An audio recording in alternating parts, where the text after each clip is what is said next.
Hey, it's International Podcast Day. Get on your knees and bow to your leader, you cowards. Hello, everyone, and welcome back to another edition of It's Always Sunny in South Philadelphia. I'm your host, Riley Rich.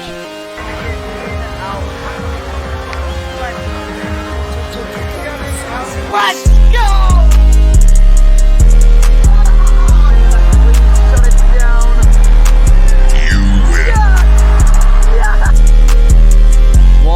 That's another fly ball to center field. Garcia going back to the track. Leaping and gone! That one has enough distance to get out. We got so... You are listening to the It's Always Sunny in South Philadelphia podcast, covering the Philadelphia Phillies, the Philadelphia Eagles, and the Penn State Nittany Lions football team. And now, ladies and gentlemen, the host of IASSP, Riley Rich. Hello, everyone, and welcome back for another edition of It's Always Sunny in South Philadelphia, episode number 29 of season number 2. I am your host, Riley Rich. I hope you all are enjoying your International Podcast Day, or as it's winding down, as I'm probably going to get this out by like 8 o'clock on the 30th. Also, happy end of September.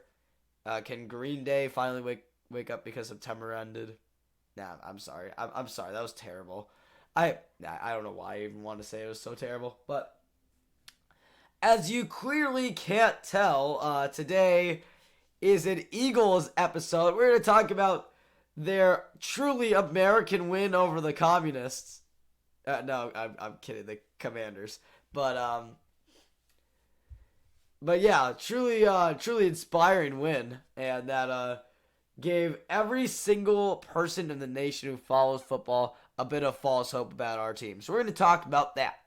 But first, before we do, make sure to follow and subscribe to wherever you listen, whether that be YouTube, Spotify, Google Podcasts, Apple Podcasts, or Amazon or iHeartRadio, or any of the other places that you get your podcast.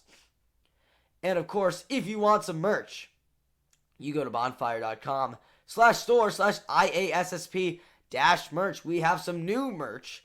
It is baseball merch, so if you're not interested, that's fine. I'm going to show it on the screen now. Hitting as a science, pitching as an art with a logo right on the front.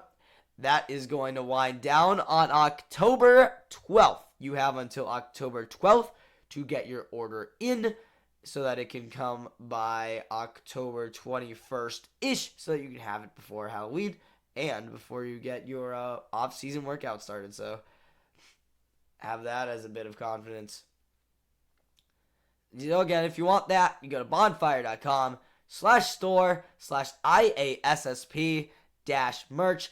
And with all that being said, let's begin. Starting with the outcome, as we do with all football games. The final score in this one, actually perfect, like a perfect fraction.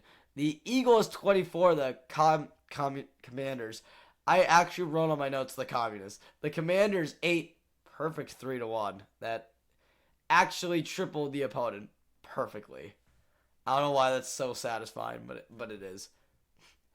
As for the stats of the game, we start with Jalen Hurts. I like these Eagles episodes because Jalen Hurts is the only quarterback. Like, I say that for, like, both teams. Like, I love that Drew Howard's getting playing time for Penn State, but Jalen Hurts is really, like, taking off, if you catch my drift, with the Eagles. He went 22 for 35, 340 yards, 3 touchdowns in the air. He had 9 carries and 20 yards rushing. Not that big of a running game. That's, like, really one of the only things that I have to say negatively about this game, is that there was really no running game to be had, but it was okay because we had a really, really aggressive passing attack. It actually really surprised me how aggressive Hurts was and how fearless he was. But as for the running game, Miles Sanders, again, getting most of the carries like he should because he's the starting running back. 50 carries on 46 yards. Kenny Gainwell, 6 yards on 3 carries. And then Pascal and Boscott combined have 3 carries for a total of 0 yards. And yeah, I put them together because they both have 0 yards. So hold that L. Pascal has more carries. Do the math. Then you got receiving. Okay. Remember when Devonta Smith actually played the first game of the year and he had 0 targets, 0 receptions, and 0 yards? All right, well, let's just say he absolutely carried the receiving corps. 8 catches on 169 yards and a touchdown. We're going to show you at least 2 of those catches. They were absolutely miraculous. He was on fire. A.J. Brown, 5 catches for 85 yards and a touchdown. Grant Calcaterra, a tight end, I believe from Kansas, with a 40-yard catch. Dallas Goedert, 3 catches, 26 yards. Zach Pascal had 18 yards on 6 catches. And Boston Scott, I believe, had 4 on a catch as well. And then we get to the defense. A lot of sacks in this one. I'm going to try the best I can to do my math here. I believe I count 8 sacks for the Eagles. Brandon Graham with 2.5 sacks. Yeah, maybe 9. I can't do math. I'm kidding. I can't. I'm trying again. Sorry. Yeah, 9 sacks. All right, I actually figured out my math. 9 sacks. Brandon Graham with 2.5 sacks. Hassan Reddick, Fletcher Cox, and Josh Sweat with 1.5. That's where I went wrong. Is I saw 2 at 1.5 instead of 3. TJ Edwards and Javon Hargrave each had 1. And as for TFLs, TJ Edwards and Brandon Graham each with 2 tackles for loss. And CJGJ, Brandon Cox, Josh Sweat, and Javon Hargrave each with a TFL. Then we get to the tackles. Everybody had a field day with tackles. Again, because both Penn State and the Eagles are so good right now, we are only doing those with multiple tackles on the game. Your total and solo tackles leader is TJ Edwards with 9 solo tackles and 10 total tackles. Kaiser White came in second in both categories with 8 and 9 respectively. And let's just run through the total tackles first. We got Brandon Graham with 6, James Bradbury, Marcus Epps, Gardner Johnson, and Devontae Maddox with 5, Hassan Reddick with 4, Zach McPherson, the corner from Texas Tech, Fletcher Cox and Josh Sweat with 3, Javon Hargrave, Tui Pulotu, there we go, Milton Williams, and Jordan Davis finally on our box score with 2 tackles. And then for solos, Graham, Bradbury, Epps, and Gardner Johnson with 4, McPherson still at 3, and Maddox, Reddick, Hargrave, and Tui Pulotu with 2. As for passing deflections, there are 4 in the game by 4 different people. 2 on the D-line, 2 corners, Brandon Graham and Jordan Davis, the D-lineman deflections, and then James Bradbury and Devontae Maddox, the corners in coverage with deflected passes. Jake Elliott on the game, 1 for 1 from field goal range, or 1 from 1 from field goals, 3 for 3 for extra points, and Javon Hargrave with a fumble recovery. All in all, very solid game. Again, rushing yards was the only thing that would have made this game perfect. But our offense kind of did stall out in the first half, but our defense absolutely carried. I believe we held them scoreless through the first 3 quarters of the game. That would be 5 quarters in total, dating back to the Vikings game, where we shut them out for the second half. We shut out the Commanders for 3 quarters. For everyone that says the Eagles have a very easy schedule, I couldn't agree more. We have the Jags next. I'm going to give props to Jacksonville. They actually just beat the Chargers. They're looking very good. And Trevor Lawrence has actually played up to potential without Urban Meyer. Also, it's in Philadelphia, and Doug Peterson is the Jags coach. Man, the NFL scriptwriters are actually creating storylines way too easily. So as we look forward to that and see the Eagles unanimously in the top 4 in the power rankings, we are going to cut now to some game film. And here we are as I present you with your game film. We start here, a minute and a half into this NFL clip. Thank you, NFL, for this, and please do not copyright me. I know you will. But we start with a minute and a half, a minute 20 left in the first quarter. One man at the top of your screen, two at the bottom. I believe it's A.J. Brown at the top. And two at the bottom. Hurts is going to step back. Actually, decent pressure off the edge. That's really rare to see from this game. Look at the amount of separation Devonta Smith has. I wanted you guys to see this because that is perfect ball placement. You cannot get much better than that. He just sets up an edge in his face, and he throws a perfect spiral to Devonta Smith on the sideline. I don't know how it could get so perfect, but that is as good as you are going to get. So we're going to actually get to some real points. Don't mind that field goal. We're going to get to some actual points here. 2nd and 9 as Goddard is going to stop shifting. I can clearly see that's Quez. A.J. Brown, Goddard. You have a two tight end set. Yeah. I don't feel that stupid. 2nd and 9. Play action from Hurts. He's just going to drop it off to Goddard. Not a running back screen. It is a tight end screen. Gets two huge blocks by Mallow and Jason Kelsey. Breaks that tackle. Brown was able to hold his block long enough, and Quez was able to hold his block long enough to get that touchdown again there. The two blocks by Mallow. That guy just completely fell off the face of the earth. And A.J. Brown holds his block. You can see Quez get his block in there. And the Eagles are on the board with a touchdown. It is a 10-0 ball game. This is going to be a really quick film study. You might get out of here in 15 minutes. I'm not even kidding. All right, we'll move up here.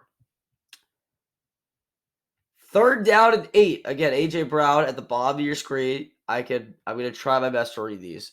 From bottom to top, A.J. Brown, Dallas Goedert, your linemen, Devonta Smith, and Quez are out. Nope, I'm wrong. Nope, I believe I switched up Quez and Brown. All right, Brown's at the top, Quez at the bottom. It's the 3rd and 8. You have these like sort of drag plays over the middle. Goddard going to the right, Smith going to the left. Actually, not to the left. He's actually going straight ahead. That's actually, I see that a lot with Penn State episodes too, where, especially like last week, I don't know if you guys watched the Penn State episodes as well, but on the Tinsley touchdown, like the quarterback basically threw to the route that Smith was running. But so you have Goddard underneath. Smith is going for the end zone. Then you have A.J. Brown here on this curl route, and he's going to catch in traffic. And I think that's Fuller, the corner. Tries his best to bring him down, but A.J. Brown is such a large human being and a strong human being, as graphed there by that cartoon, that he is just able to get himself in. That is absolutely terrible. I don't know what these guys are doing. But I feel bad for any of you watching the actual podcast. This is where I encourage you all to switch to the video. What? All right, so you have the celebration. This has probably been all over social media at this point. Brown makes the catch. They all have like their arms out, like swaying left to right. Let's see. Who are the other idiots in this? We got Gainwell. We got Quez. We got Smitty. We got Pascal. That was terrible. Like that was genuinely awful. And then I'm not even kidding.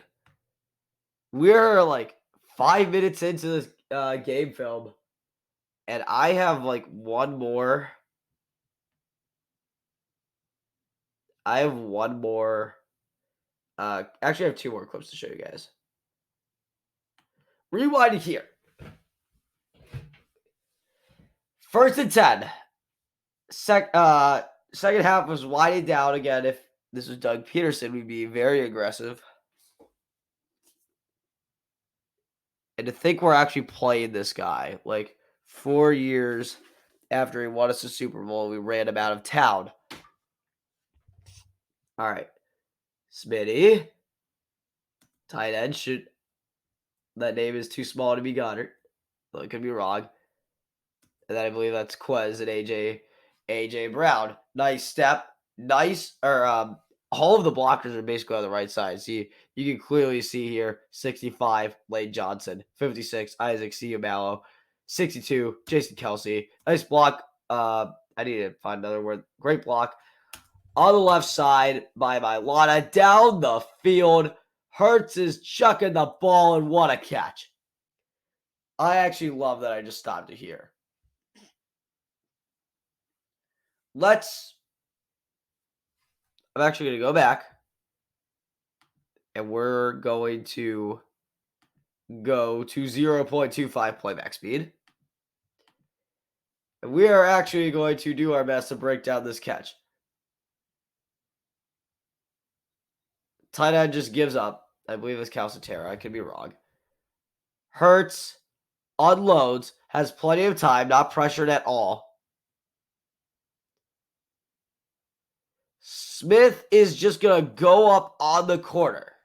I believe I actually stopped it at the same place. Hurts goes up on the corner. He gets his hands up. I don't even know if you can see my hands. But he gets his hand up. And then what truly makes this impressive. Actually, okay. I think he just cut over the one dude. Whoever this number 20 is just completely missed. He actually just completely missed. He put his hands up and ran away. This guy here, like to the right of Smith. This guy is just gonna jump up, completely miss. Smith has already mossed the corner, and there's nothing else he can do from that point. I guess you gotta respect a catch when you see one. I'm sure. Smith's actually down for a while. Thank God he gets back up because he's gotta catch this touchdown that Hurts about to throw.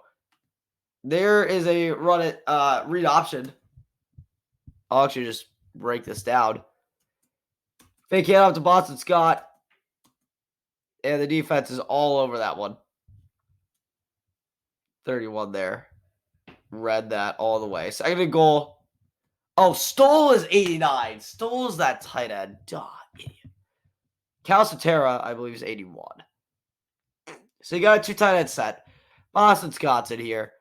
Smitty's in here. AJ Brown is in here. Second and goal. Nice, great block from Boston Scott down the field. Hurts. See, I actually just want to rewind back to when you have this wide open hole up the middle. Okay. Call me crazy. But the Hurts of the past sees this opening, knows he can run better than he can throw, goes right at the middle and attempts to get the touchdown all by himself. Might possibly fumble along the way. No, but this is a 4th and goal too. He's just going to wait back, find Smith again, knowing that he just mossed that one guy. Also, oh my God, it's the same guy. He's defeated.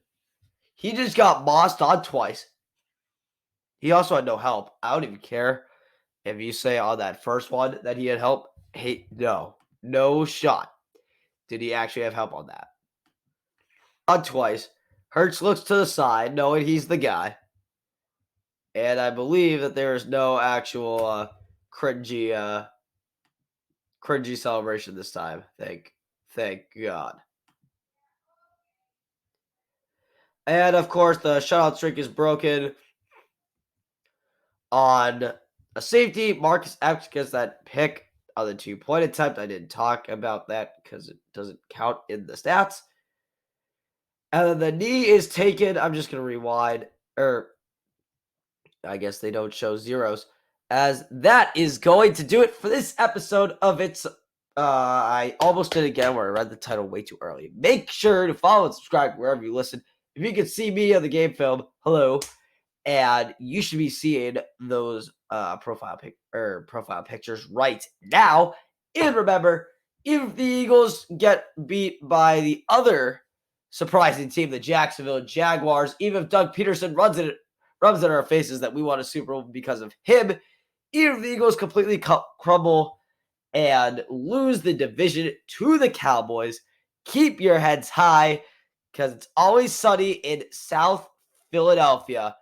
It is a Friday. I believe I will see you guys either late Saturday or Sunday for a Penn State video against Northwestern. See you guys then.